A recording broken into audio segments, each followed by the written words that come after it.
Hi guys, another round of comments. Sorry I've not been doing this for a few days, but yeah, there are a lot of you guys who love the Q&A session because there are just so many car buyers out there. So I'm just gonna say this again. If you are thinking of buying this or this car, before you make your purchase, you can actually leave a comment here in my YouTube video, and I'll try my utmost best to reply you max 3 days, within 3 or 4 days. All right. There are a lot of car buyers out there, but a lot of you are not sure whether you should go for this one or this one. And some of you are who are looking at used cars. You can also come over and ask me which one. I'll try my level best to assist you. And for those of you who are worried that buying a used car, the car may not have be in its best condition. That's why over the past 2 years, me and my team, we have worked so hard in getting you guys 47 inspection centers across the country, and you should send your car there together with your dealer to get it inspected. They will do a full inspection. Of course, you pay the dealer, you don't pay me. I don't earn a single cent. I'm just out there trying to gather trustworthy workshops that can help you do this. And one of the workshops that is near me, which I always go there, called Prestige Car Care, they have a promotion. You go there for the inspection together with your dealer, 68 ringgit, and after you did your inspection, you will get a 500 ringgit voucher where you can go there to do oil change. You can use the vouchers for oil change, for various other stuffs. Very good promo going on. And if you were to buy the car, and your car, if it's less than 8 years old, there is an opportunity to extend your warranty upon the inspection. If your car passed, the car condition is okay, then you can buy an annual warranty where you can renew year by year. We offer that with Evo Club Extended Warranty. Don't worry, it's backed by our partners, which is backed by RHB. So that's another thing. And if you purchase the warranty, of course, per year you have to visit workshops twice. Within our network, there are 77 workshops across the country that will support you. So let's say you're in KL, you did the inspection in KL, but then you are transferred to Ipoh or Penang. You will be able to look through our networks and visit the workshops over there to make sure your warranty is valid. All right. Warranties don't cost a lot. I'll give you an example. BMW 1 Series, maybe somewhere around 1,300 or 1,200 ringgit for your warranty. And per claim, you can claim up to 7,500 ringgit. Per year, it will be 40,000. Right? So that's the warranty part. And for those of you who are looking at renewing your car insurance, like this year, everybody drives less. We just launched Evo Club Insurance, which allows you to either, if you drive less, you pay 40% less. If you are someone who drives a lot, you actually can make use of our insurance by making 3 payments instead of 1 per year. That means we all know that insurance costs are more or less the same, but it's the part whereby when you pay 1,008 or 1,005 to renew your insurance, that is rather painful, especially in this kind of economic situation. So for ours, you can actually buy the lowest tier first, which means you save 40%. If you don't use your car that much, you don't need to top up. If you need to top up, you just top up. Each year you have 3 rounds of top up. No, in total you can pay 3 rounds, which in a way it means that you're paying your insurance in installments, right? Which is impossible in any other insurance out there. All you need to do is just to snap a picture of your odometer when you purchase it online. All right. Don't listen to the rumors whereby some other agents are trying to say that, oh, you need to send your car for inspection before you did. No, the inspection is for the extended warranty, not the insurance. All right. So for those of you whereby your car warranty ended, you're worried, you're scared of all these things, you're scared that your car might have some problems coming up and you're not warranted, you're afraid, don't worry. we have extended warranty for you. You don't have to buy a new car just to get a warranty. All right, it's not so scary actually out there. It's not that you thought, oh, my car is 5 years old, you know, the gearbox might blow up, it will be 15,000, I can't pay for it. It's not that case. All right, you don't have to actually seriously go out there and buy a new car every single time your warranty is up. All right, especially in this kind of economic situation. Anyway, the first comment, let me look at the first question. Bobby, any thoughts on the new F Pace? Of course, I would do a review if I'm given the opportunity. I noticed that they have used a lot of Land Rover interior components, which is a very good thing for Jaguar, because Jaguar and Land Rover is under one group. But the funny thing is, Land Rover makes some of the best interiors, and Jaguar makes some of the worst interiors amongst the premium car brands. And I just don't understand why they don't cross-share them. And apparently, in the 2021 version, they're gonna make use of a lot more Land Rover interior components, which is a very good thing for Jaguars. I can't wait to try them. I can't wait to see them, because to be honest, the previous Jaguar F Pace, no matter how the English reviewers are raving reviews about it, it has a crap interior for its price. So I really hope, all Jaguar needs is just to fix their interiors, right? The cars look great, they drive really, really well, they have good engines, good transmission, and their reliability records aren't too bad. So they just need a better interior to match the price. All right.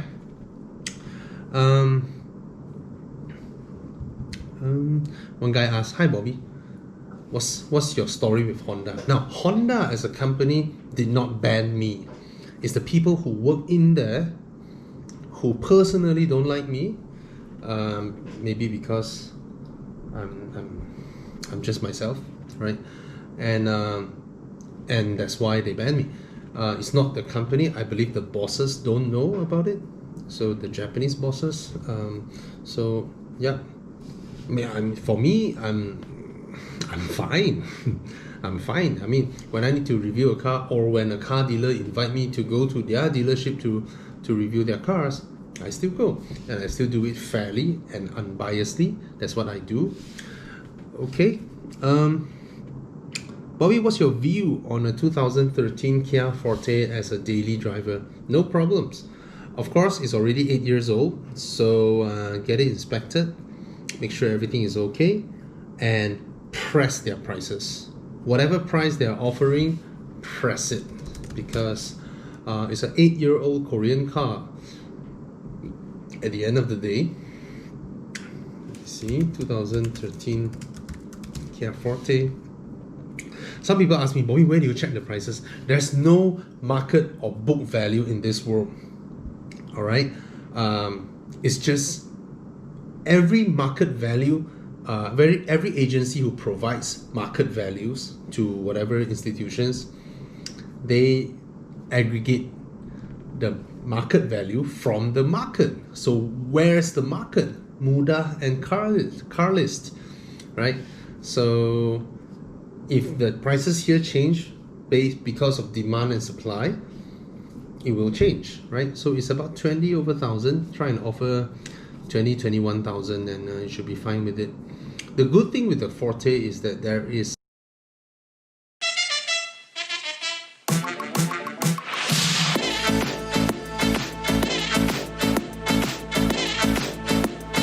really too much for me. What'll I do? What'll I do? What'll I do?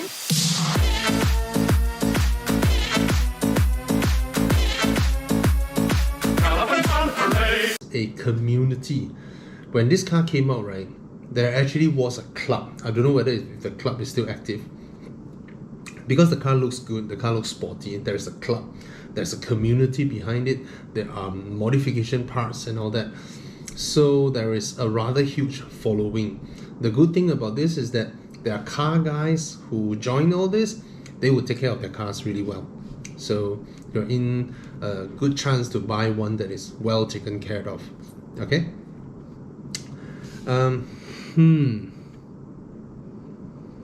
Hi Hi Bobby, what is the procedure of getting a car from a dealership? Just go there and ask. Yep, that's what you do. All right. And if they feel like letting you drive their cars, go ahead. If they don't feel like it, don't be too pushy. Yep, they might not like it. All right. Hi Bobby, your thoughts on the used CX-5 versus a brand new X50? Different segment, but almost the same price level now. To be honest, there's no comparison. All right. Provided you are someone who really values or understands the little differences in handling dynamics, which not a lot of people do when it comes to buying SUVs. Other than that, right, there's no comparison when it comes to NVH, when it comes to the interior quality, the infotainment and all that. There's no comparison, to be honest. Wait, 2017 is the new one. I'm not sure. 2017 is already the new one, right? Oh. Okay. The Mazda certainly drives better. The Mazda has a better engine. The Skyactiv engine is better, it's more advanced, it's presumably more fuel efficient in the real world, okay, regardless of what's printed on paper. Skyactiv owners, you can testify this. My personal experience, having driven so many Skyactiv cars, driven to Thailand and back and all that, right? Just mind blown. You can whack the car and still get good fuel economy. All right. And the new, if this is the new CX-5, because I think that's the year whereby the transition happened, the previous model and the new model. So he didn't mention, Mr. Shafiq, you didn't mention whether it's the previous model last batch or it's the new model first batch. If it is the newer one, the NVH quality has improved by leaps and bounds. It is a very, very quiet and comfortable car to drive. Interior quality is fantastic, but when it comes to all the high-tech features, there's no comparison with the Proton X50. All right, and the CX-5 is actually a lot larger. All right, so in terms of looks, I would say the CX-5 is more handsome. It is even more handsome than the Lexus NX. It is a premium-looking car, and the X50 is handsome. It's modern, but it's not designed in a way towards that Japanese luxury car segment kind of design. It's more Euro, the X50. Actually, all Chinese cars are more Euro-centric when it comes to how they are developed, how they are designed, because Volkswagen and Audi has been the market leaders in China. So all the Chinese car makers benchmark their developments against the Europeans, instead of what we're familiar in Asia, whereby most of our cars are Japanese cars. So we benchmark against Japanese cars. That's how the Koreans started their industry as well. They benchmark against the Japanese cars. But China, they benchmark against Chinese cars. German cars. Okay, I think it's not a bad idea. But if the X50 space is okay for you, you should go for the X50, to be honest. All right, it doesn't handle as sharp as the Mazda. Okay.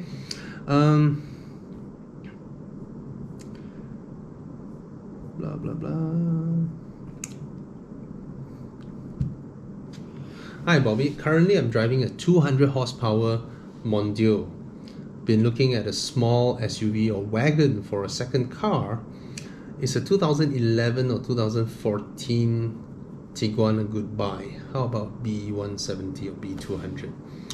I'm curious, B170, does it mean that you're not from Malaysia? Your name is Fazli. You're from Malaysia. Your thumbnail is a Proton Iris. Did Mercedes even sold B170s? Anyway, 2012 Volkswagen Tiguan. Let's look at the price. 40,000. 40,000. You're okay with the wagon.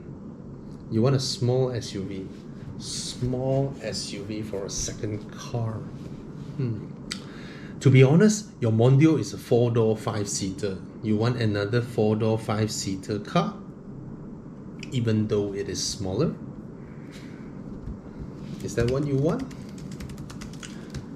Mercedes-Benz B200. Oh my god, the prices are crap, man. 60,000 for a 2014 Mercedes-Benz B200. How do you beat that? B170. No, that's too old. Is that really what you want? If that's what you want, I would. The B class doesn't drive half as well as the Tiguan, to be honest, but I haven't heard too big of an issue with these cars as compared to the older Tiguan. Of course, the older Tiguan has the usual Volkswagen stuff. I mean, it has the DSG, it has the TFSI engines. So,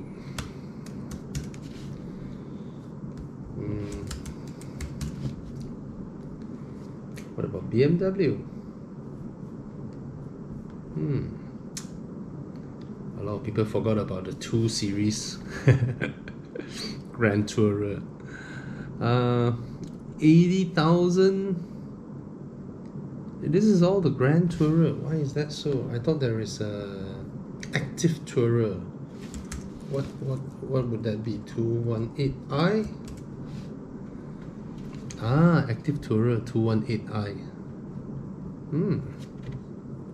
Starts from 70, a bit out of your budget. Your budget is 50,000, right? 2014 Volkswagen Tiguan. Yeah, 50,000. The Tiguan is not a bad car, to be honest, and it drives really well. And given that you're coming from a Ford, you have graduated. I've always said that you have graduated. You can take up any car because you came from Ford. Audi Q3, 60 plus, a bit out of your budget as well. What are the small SUVs that are? It seems like you prefer Euro cars, right? Holy moly! Okay, if you're asking about the Tiguan, you might as well get your Ford Kuga, a much more modern car, a much larger car, and it's 30,000. Kuga, my God, that is a great car. Of course, Ford maintenance, but you have graduated. You came from a Mondeo. Thank God that the brothers on the rise now. Endless celebrations all in my house. Levitating now, I'm super duper fly now. London boy, but DC where I reside now. Put the time in while you always yelling time out. And to quit it, cause I know I'm coming with it. You were sitting, you were wishing I was handling my business. Now I got the ball like Harry Potter playing Quidditch. And my business is humongous, you would think that happens in there. Damn man, I'm all that, yeah, I'm all that. Working for that whip, yeah, that what you call that. I'ma blow up in the summer, have them yelling fall back. And I've always been ahead like an effing ball cap. Man, I came in the game like, whoa. Got a couple chains on me cause I like gold. They told me I'm the best and I told them I know. Cause when I'm in your town, every ticket I sold. Yeah, they saying I'm the man. Facts, bro. Lot of haters, tell me where they at though. I'm the new pop, all I do is rap though. You should know better than me that Ford's used cars are absolute bargains. My God, this is a modern car, 2014, power boot and all that, good looking, and oh crap resale value, man, absolute crap resale value, 35. Wow. Oh well. Actually, it's not that far apart, right? The Tiguan and the Merc is 40 plus. Yeah. I can't think of too many when it comes to about this price point, and then you prefer a European car, I presume.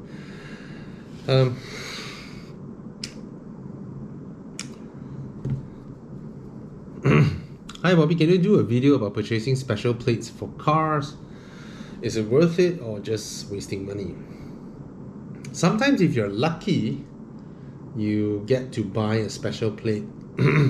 But I think if they are not being registered at this point, all of them are expired because the special plates thing was stopped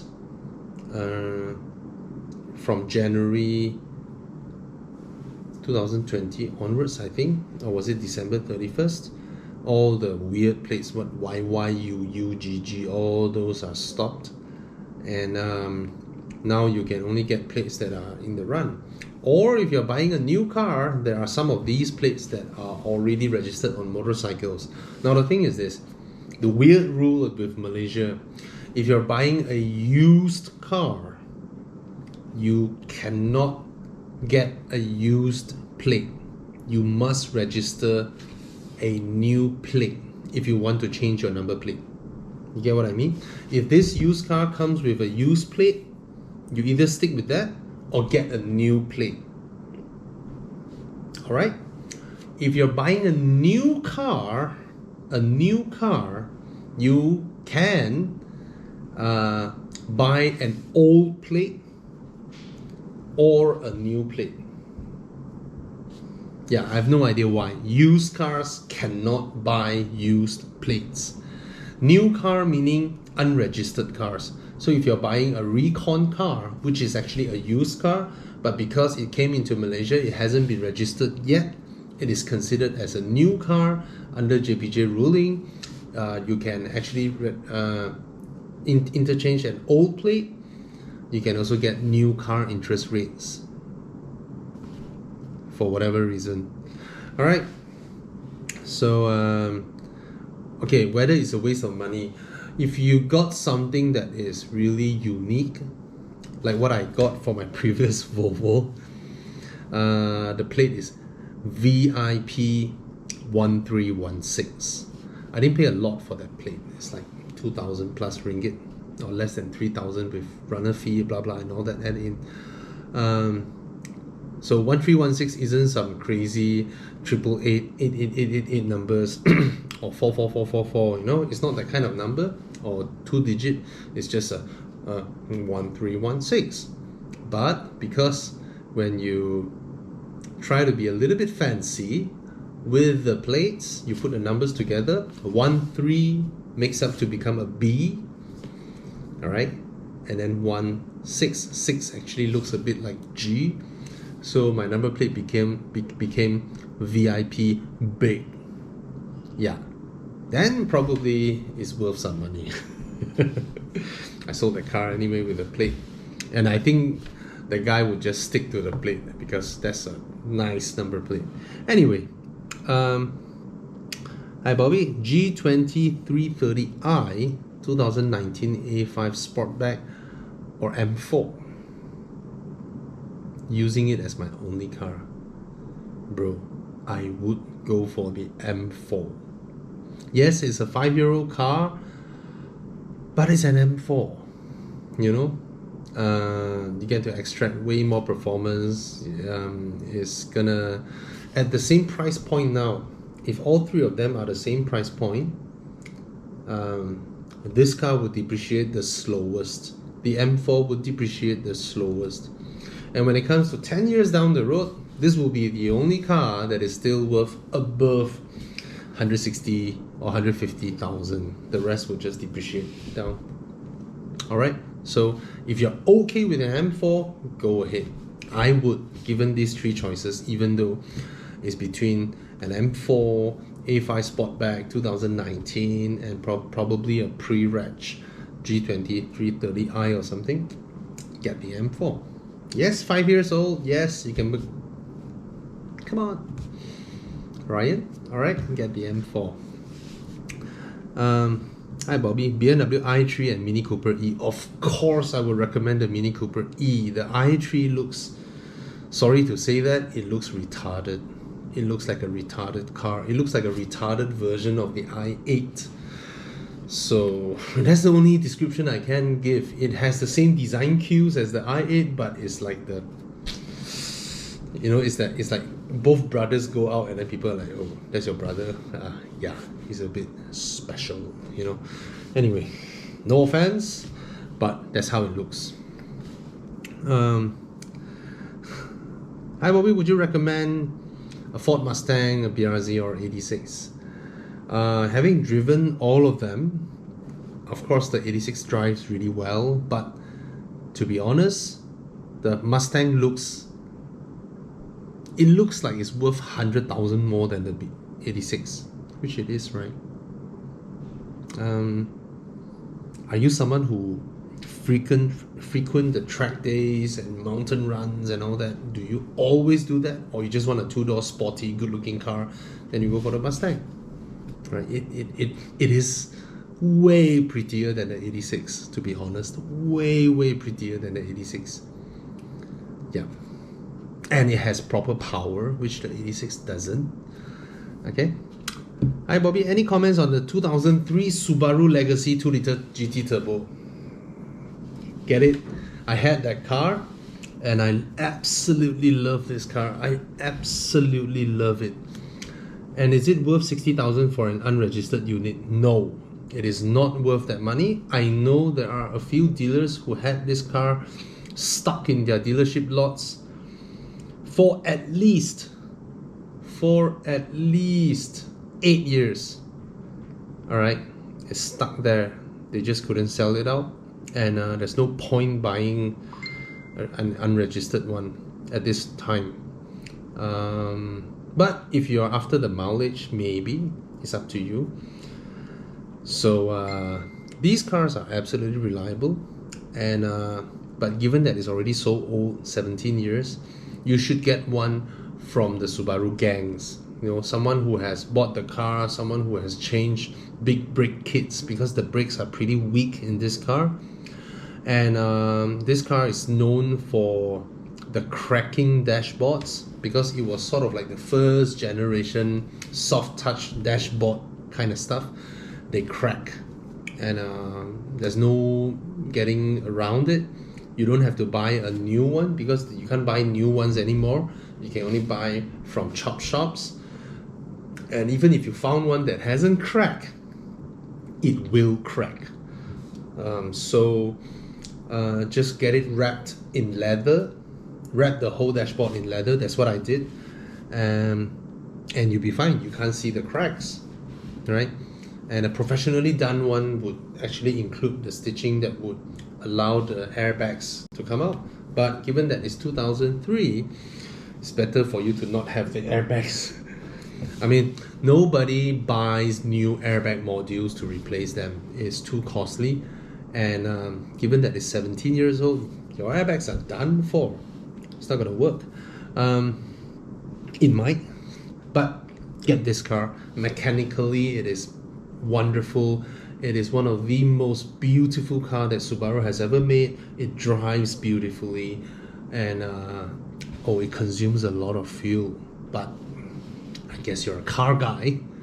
Please get this car. I love seeing one on the road. And whatever price that you're buying now, you don't have to worry about resale value anymore. It will only go up. It won't go down anymore. All right. So go for it. Subaru Legacy, fantastic car.